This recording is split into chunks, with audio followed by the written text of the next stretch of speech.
Alright y'all, welcome back to Common Arms channel. So you can probably tell by the title this video is going to be a little bit more serious than some of the other stuff you would see on my channel. So normally I'll try push out, reaction videos and gaming videos and everything. But every now and again I try and push out a video about my military career and stuff that I've seen or gone through and whatnot. Just share my experiences. So this particular video is about something that happened back in 2015. So it's actually coming up on 5 years since this event happened. But I figured I'd sort of explain it, and not necessarily just to tell y'all or really get attention or anything, but just to sort of summarize my thoughts on the event and I guess put it into a video.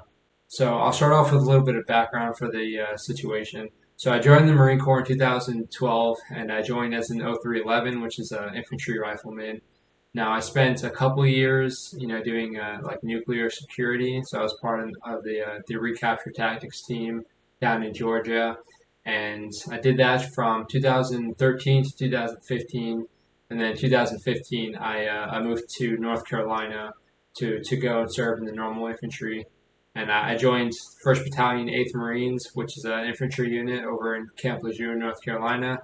And yeah, I didn't really know exactly what I was doing. Honestly, there was a whole lot of stuff that I wasn't really spun up on, and all the people there, the lance corporals and the other squad leaders were there to help me out and get me spun up on everything.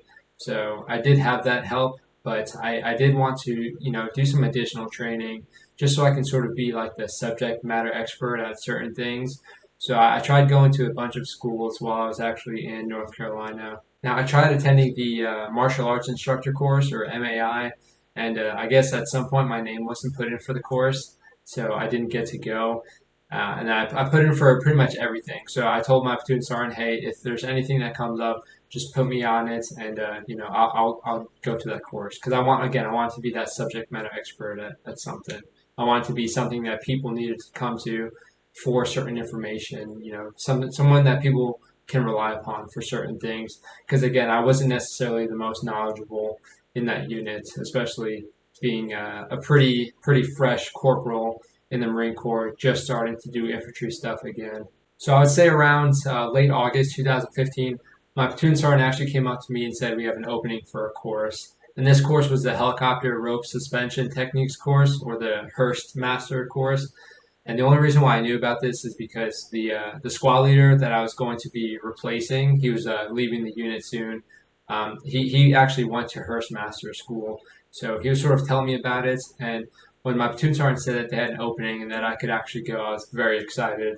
Again, you join the military and you join, especially the Marine Corps infantry, with the eagerness of wanting to go out and do things, especially getting a bunch of knowledge, going to a bunch of cool courses. So I was stoked. That's exactly what I wanted, and I didn't think I would land such an awesome course. But as you can probably imagine, I was taking it very seriously. This was my first like real course in the Marine Corps infantry, so I was trying to make sure I didn't fail it. I didn't want to come to the unit and then go to a course and then fail out and have that reputation. So I was trying to, study up on everything because for the course you have to learn a bunch of knots. You have to have a very strict attention to detail, and you need to understand the safety and the whole, mechanics of helicopters and how you can rappel and fast rope from these helicopters. So the course itself, you're basically setting up a bunch of systems and learning a bunch of knots to be able to set up these rappel and fast rope systems. So I think I was given like a whole week's notice, which in the Marine Corps infantry is pretty good for a course. So I was given about a week's notice. I tried getting with my current squad leader, try and learn some of the knots. I think I learned maybe one or two. We were sort of busy, so I didn't really get too much practice. But yeah, that was pretty much it. That's all I had. So I was able to learn those. But other than that, I was getting pushed right into the course with pretty much no knowledge. Now, I did have a few buddies actually going to the course with me, and I think maybe 4 or 5 were from the same battalion, and two of them I actually knew from boot camp. We had been together this entire time, so it was cool having buddies to go through this course with you. However, they did get a little bit more practice than I did, so I was a little bit nervous that they would do a little bit better than me. And I also went with another squad leader in my company. So that was also cool. So there's a lot of good motivation going to the course. So I was very eager. I was very excited again to sort of prove myself to this new infantry unit that I was in, and the guys that I was going to be taking over, because I was going to be getting that squad leader position. Now the course is 2 weeks long. So the first week, you're pretty much learning all of your knots. You're learning your stations, and at the end of that first week, you test out. And if you pass that, you get to go on to the next week, which is a day of going to the tower and just familiarizing yourself and getting comfortable with rappelling and fast roping. And then the next few days, you would actually do everything from the helicopters themselves. Now, if you failed the test on that Friday of the first week, you had to come in on the weekend and you had one chance to retest. So everything that you failed on that Friday, you would have to redo on the weekend, and you had to get everything perfect. So as far as the test, there were 14 knots, and then I think maybe eight stations. So there's a bunch of knots you have to learn, and then you would also use those knots to set up the stations. So the stations we had a Huey rappel, we had a CH-53, which is the Sea Stallion rappel, we had a V-22 Osprey rappel, and then we also had fast rope stations. So we had the Osprey fast rope, we had the CH-46, which is like the Chinook. We had that fast rope. We also generally learned the CH-53 fast rope. And then we also learned how to do spy rigging, which is, if you see those people who are sort of hanging by a rope, as the helicopter sort of picks up and takes them away, that's what spy rigging is. You just hook up to a rope, it lifts you up and takes you out of the area. So it's pretty basic, but the system itself is very, very complicated. So you had to get these systems you had to get them perfect. You had to tie all of your knots perfectly. You had to get the tension across the rope and the different rope points perfectly. So there was a lot of stress, a lot of attention to detail, and you only had 8 minutes per station. So you had to make sure that you were really doing everything right, because if you were backtracking, it wasn't going to be a good time. And then in addition to that, we also had like the rappel tower set up, because rehearse masters are responsible for training other people as well as sending them down stations. So you can train them to do rappelling and fast roping, and then you can actually do it on the helicopter platforms themselves. So, I mean, as an instructor and as someone whose responsibility it is to do that, you do owe it to yourself to make sure you know what you're actually doing, because you don't want to put all these people at risk. So that first week was very, very stressful. I would say that for a fact. I would show up at 7 and then I would leave at 7. And that was basically 12 hours of me tying knots. I kid you not, it's like 12 hours of me tying knots and setting up these stations. So I was really taking it seriously. You didn't have to stay until 7 or whatever. I think at 4 o'clock or maybe 5 o'clock you were able to leave. But of course I wanted to stay late just to make sure I actually passed.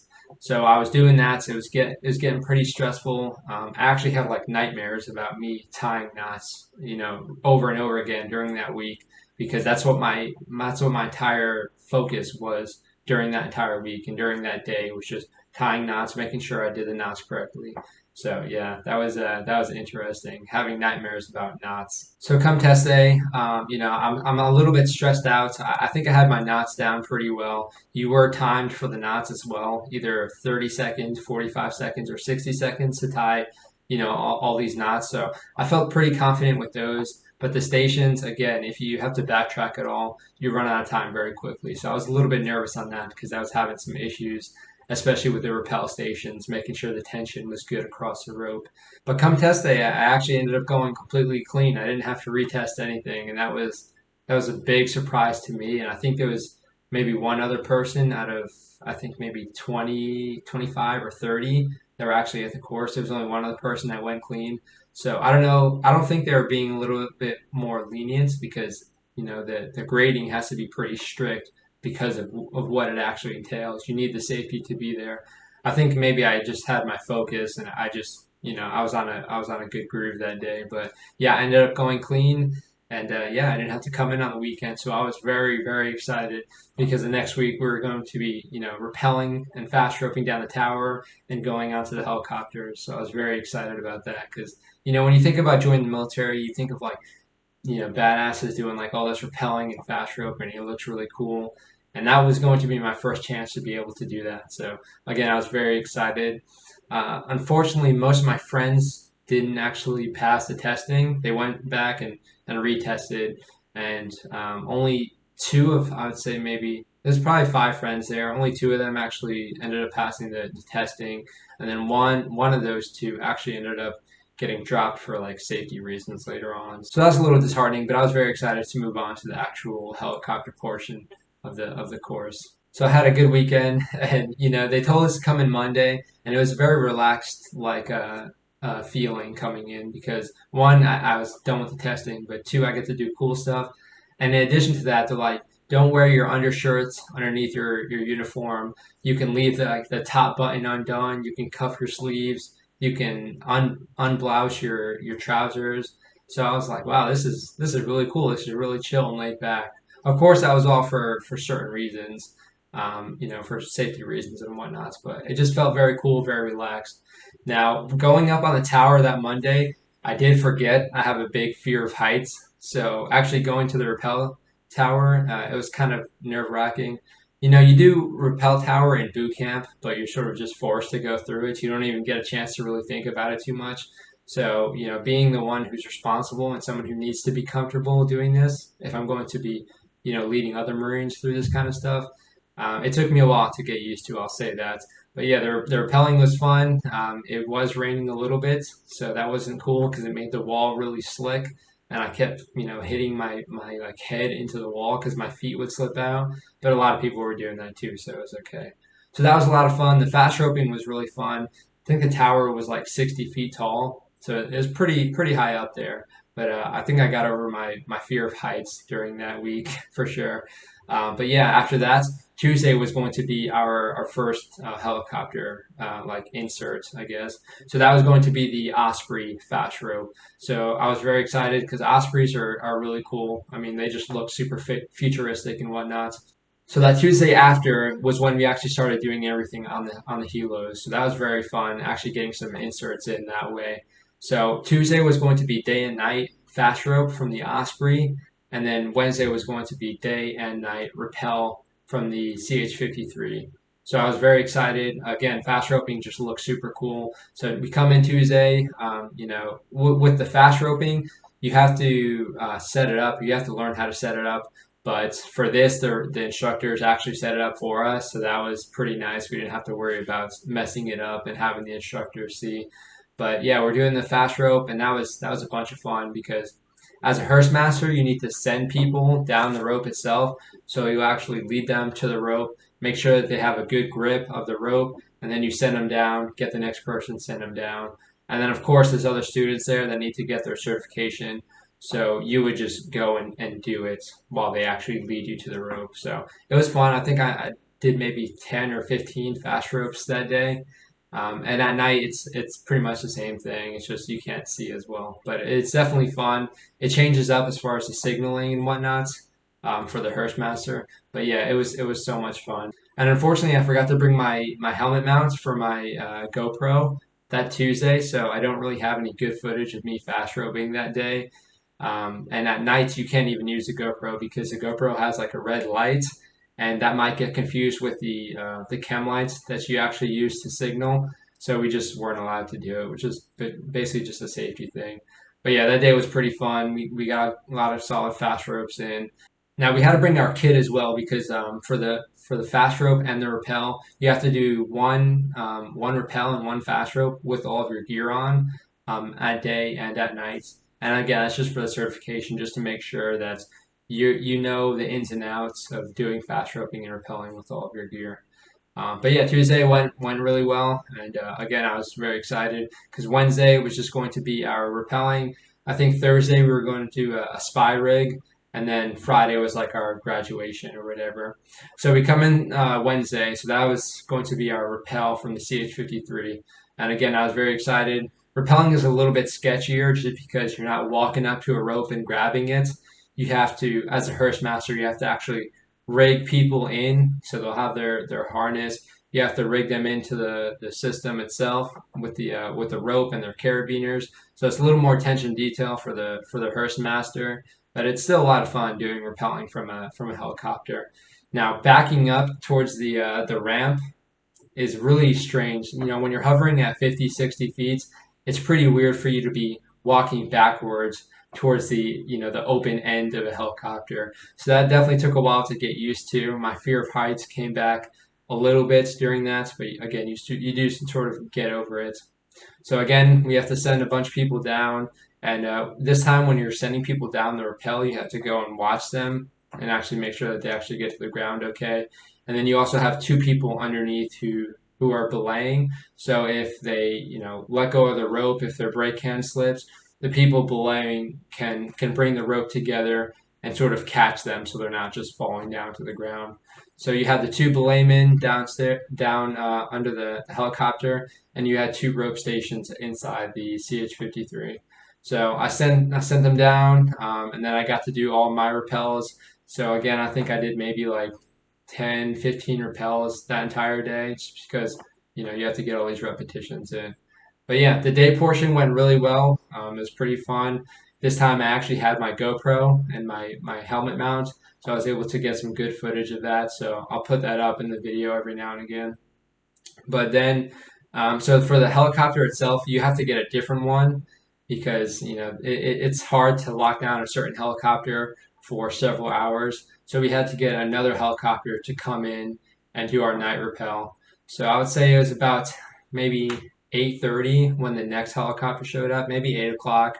So at that point, it was still pretty dark out. So we were able to get our night rappels going. So the way we're actually doing the inserts is they were basically broken down into like three sticks. So there was like 8 to 10 people in each stick. And if you weren't doing the rappelling yourself, you had to go and help another stick out with the actual belaying. And I just volunteered because I get to be near the helicopter. It's kind of fun to get blown around a lot while you're underneath the helicopter. So yeah, we had the first stick was going up. I was stick number two, I believe. So I was just going to help with the belaying. So I think in the first stick there was maybe like 8 to 10 people. I don't remember exactly, but they did have all their gear on because when we were doing the gear, we would just do it first. We would just get it out of the way, and then everybody else could just take their gear off and then finish up that way. So everyone had their gear on at this point because we had just started the night rappel. The first stick was up there, and now it's belaying underneath the left station on the helicopter. So I was underneath the CH-53 holding the rope just to make sure if anyone was falling, I could catch him and belay him. So they sent the first two down. The Hearstmaster up in the helicopter. He sent the first two down. That went fine. He sent the next two down, and then that went fine. So I was just expecting the next two to come down. So with the rope itself, you have to make sure there's no slack because the helicopter will come up and down slightly. So if it starts, going up, you have to feed it some rope. And if it starts coming down, you need to take the slack out of the rope because if there's too much slack in the rope and you try and belay, it might not be effective. So as you're doing that, you're just feeding the ropes just to make sure there's no slack and the rope is basically straight, straight down underneath the helicopter. So the first four came down, and then I was waiting for the next two. But at this point, for some reason, the helicopter went maybe like, instead of being at like 50, 60 feet, it looked like it was about 70 feet. So I guess they were just having some issues like rigging people up and whatnot. So I was waiting there. I was just trying to focus on getting the slack out. And then at and then for some reason, the helicopter basically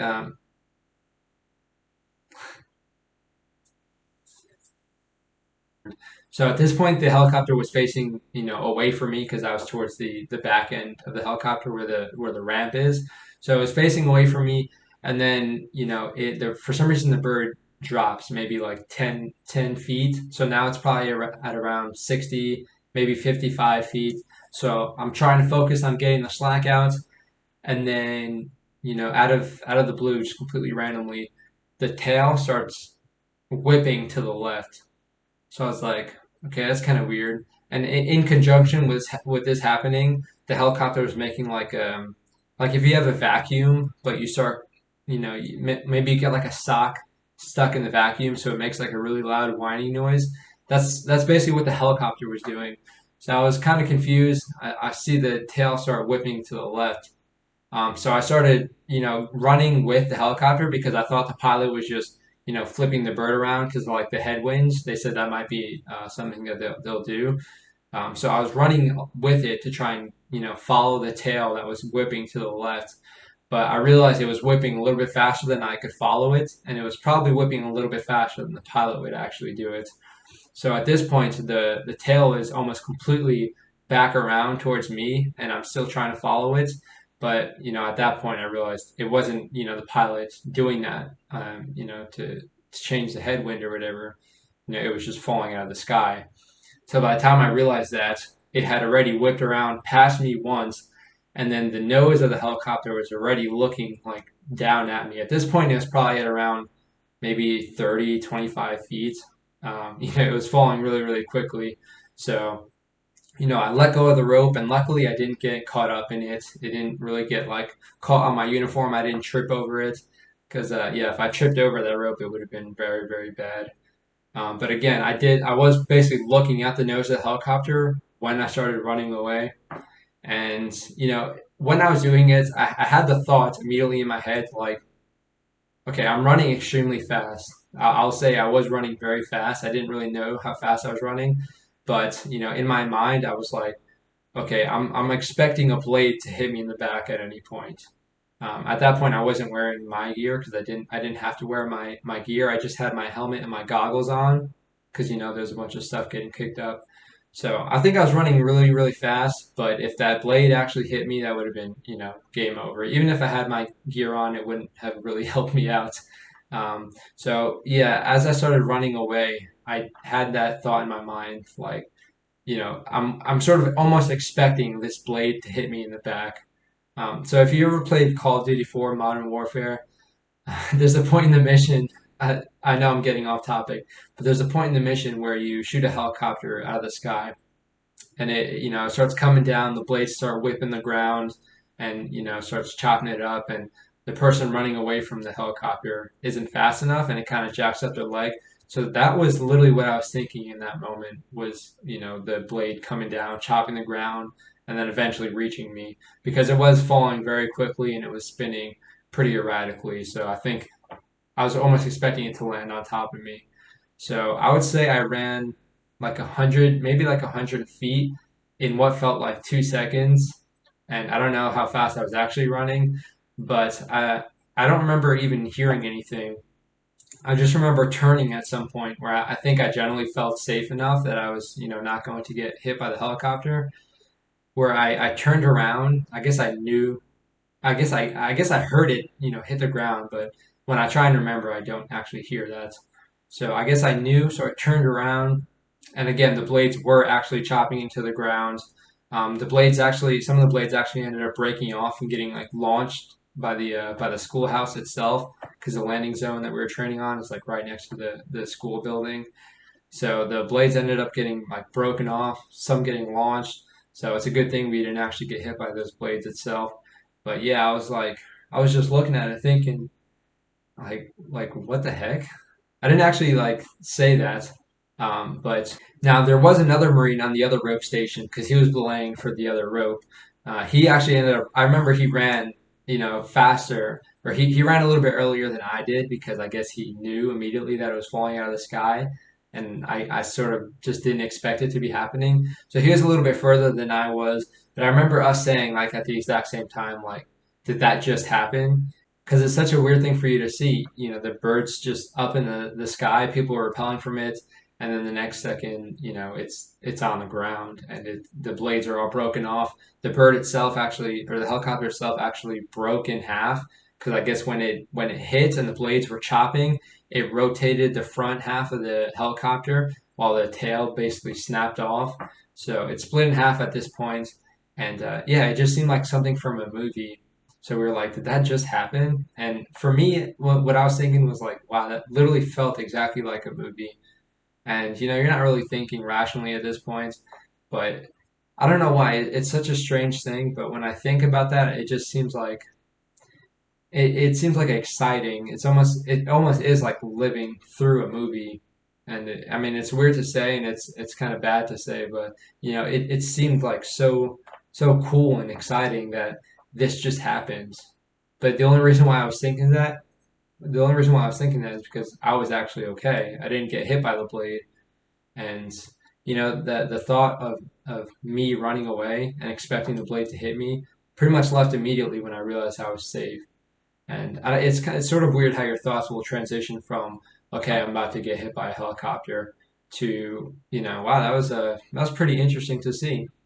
And then again, I sort of rushed back into reality, and I realized there were still like, eight people inside the helicopter, because we had the crew itself, and then we had the Marines rappelling, and then we also had the instructor. So at this point, we have to, snap back to reality and go and help them out. Now, when it actually fell, we had one Marine who fell off of the ramp. I think he was actually going to be going up next. I don't actually remember, but he ended up falling off the ramp and got severely injured. I'll talk about that in a little bit, but yeah, we ended up running up to it. There was one Marine who was actually trapped underneath the helicopter ramp.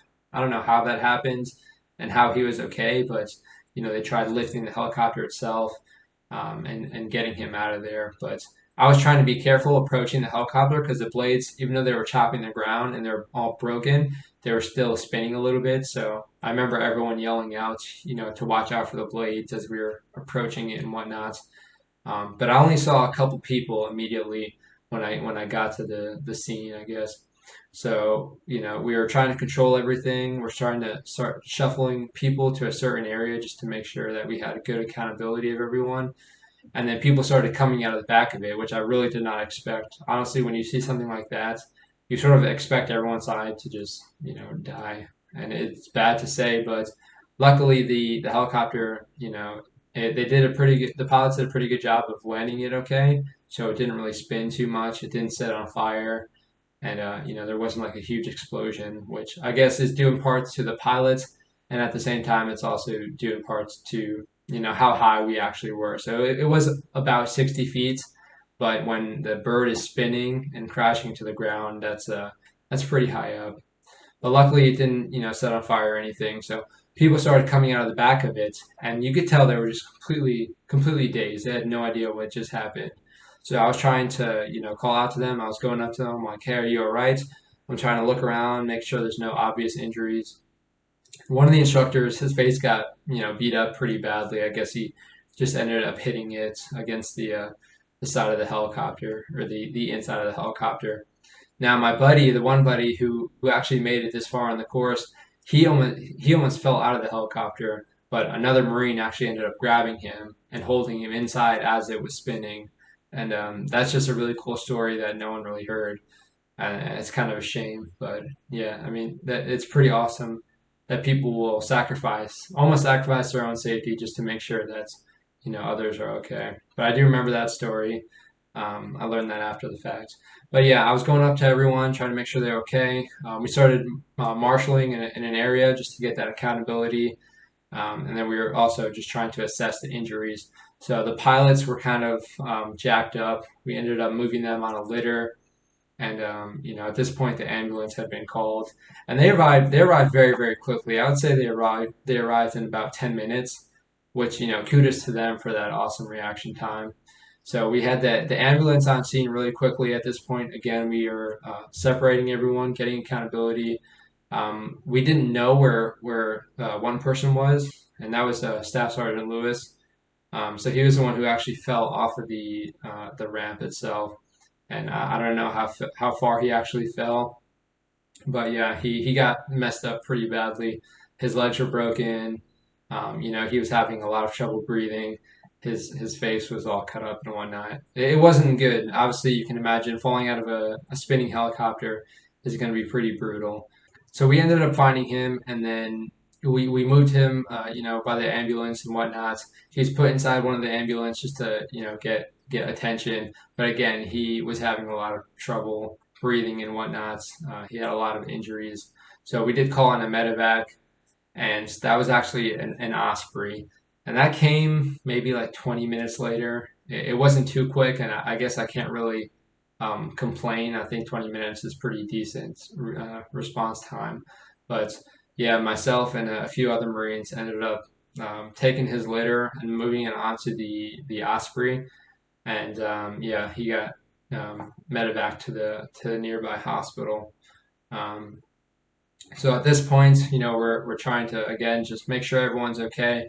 The adrenaline's sort of starting to go away. So a lot of people are realizing, their backs hurt. People have cuts in places they didn't, really expect or even feel.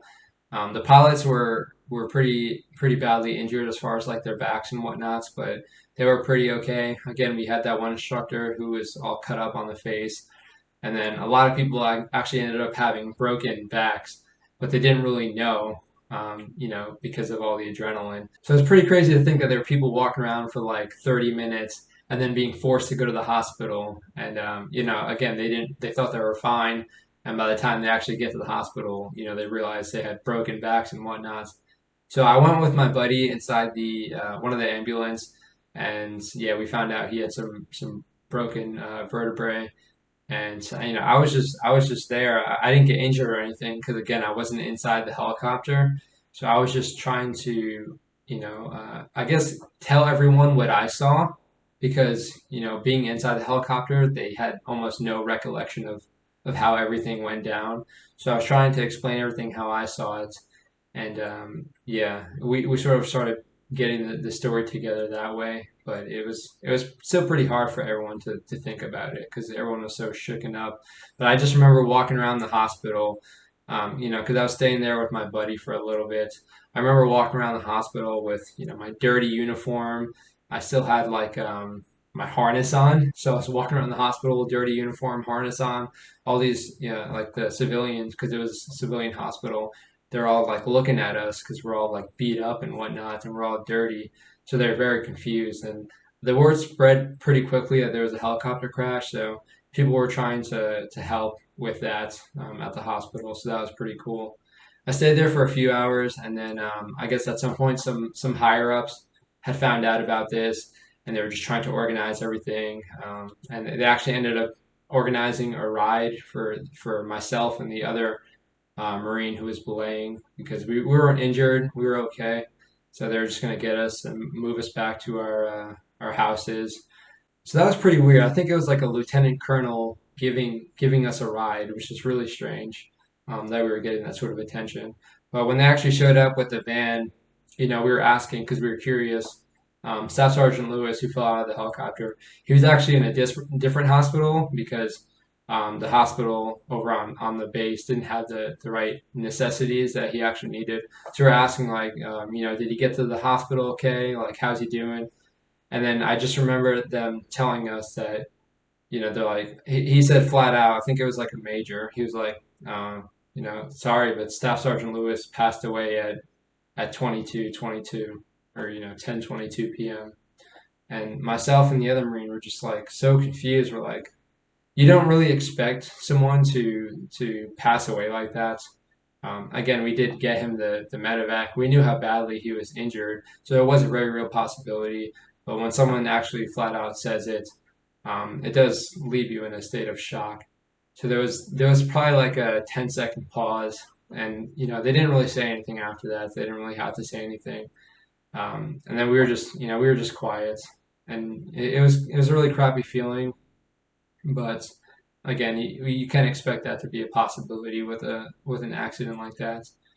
But yeah, they ended up getting us back to our houses, and I remember that night. I think I got back to my house maybe at like 11 or 12, and I couldn't go to sleep. I was just laying there, and I remember my eyelids just twitching constantly because I guess I was so stressed out and whatnot, and all the adrenaline was like wearing away. But yeah, and my eyelids were just twitching, and then I was like, okay, I need to start like talking to people because I didn't know what to do at that time. There was a lot of stuff going on inside my head, and I was still trying to process everything. And I think just talking to people helps you process it a little bit better. So I was calling up my brothers and whatnot, letting them know what happened. I don't. I think I did try calling my wife, but I guess she was asleep at that point, so I didn't actually end up getting in touch with her until like the next day. I just ended up blasting her like a bunch of messages and whatnots and pictures. But I was calling like my brothers and whatnots, and when someone is trying to vent to you and tell you these sort of things, you don't really know how to respond, especially if you're not in the military yourself. So it did help me out, but I'm sure they were very confused as to what I was telling them. But yeah, that was very strange. I remember coming in the next day into work, and again, everyone knew that something had happened, but people weren't sure on the details. But I went to work, and it was like nothing happened. It was so strange.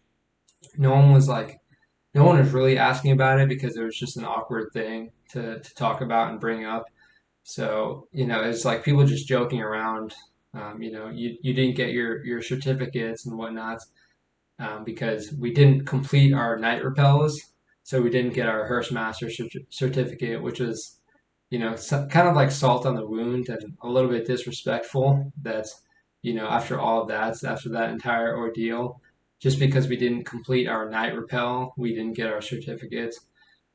So yeah, I went to work and it was just so strange. It's like people were just ignoring it, and I don't know. I don't know if I just don't know how to feel about that.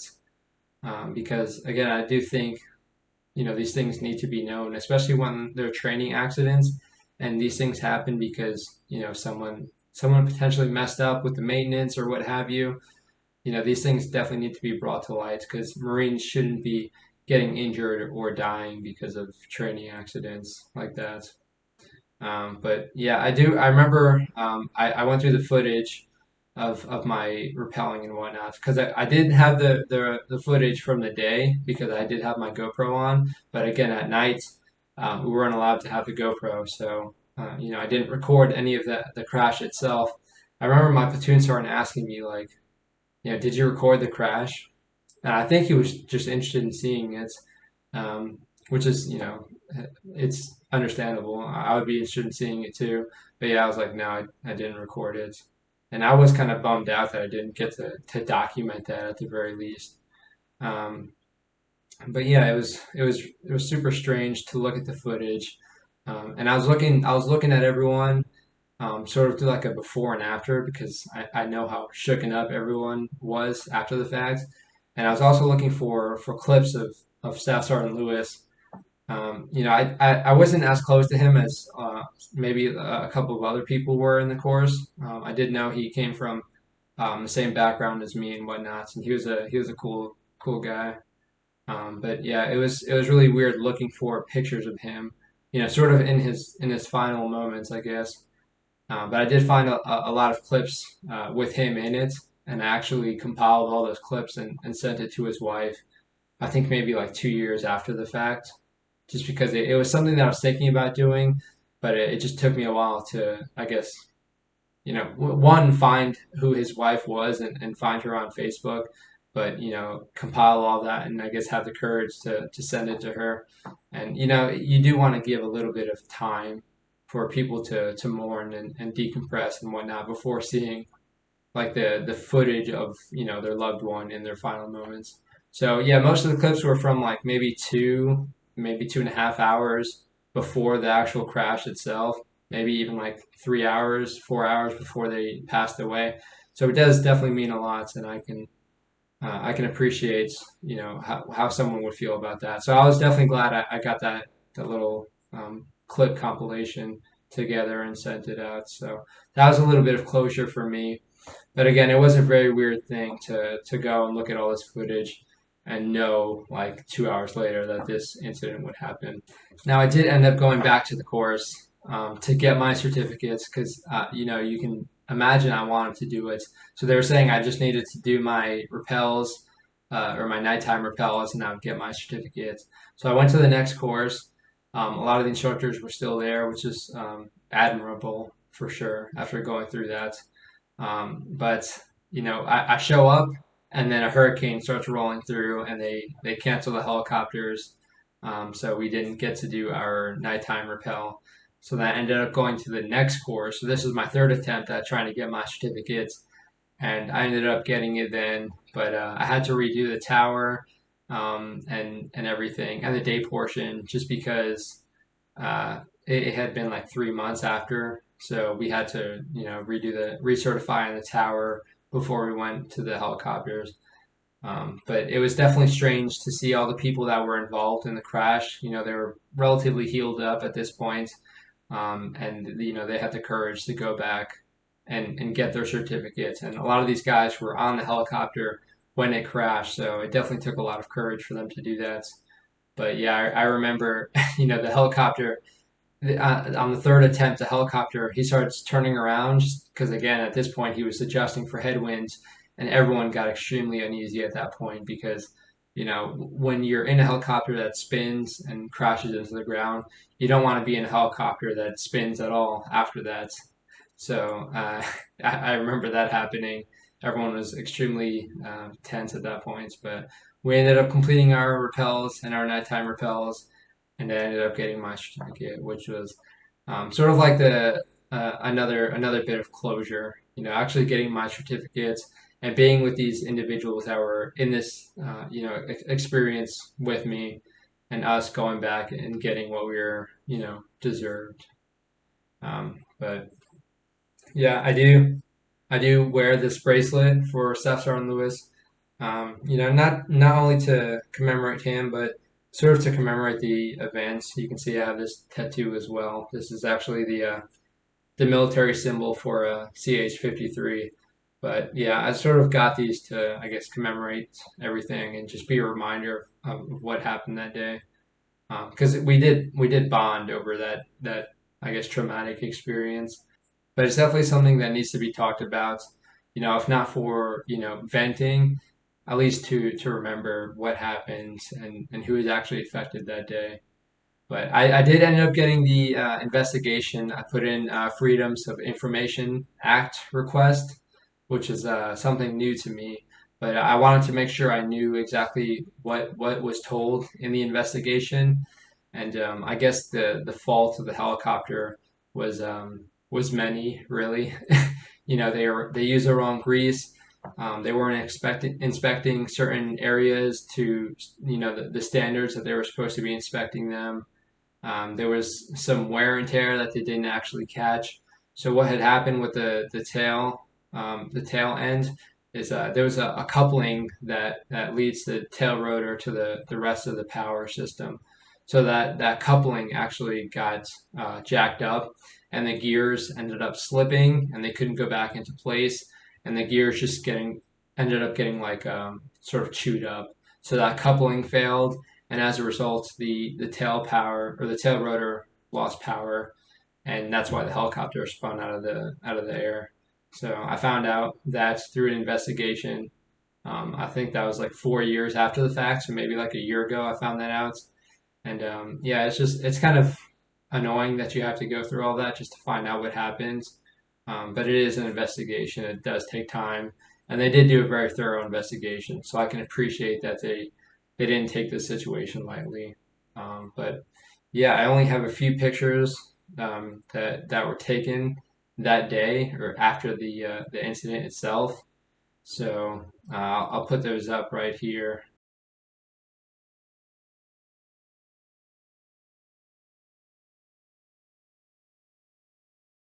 And yeah, again, it was a very strange situation to be a part of.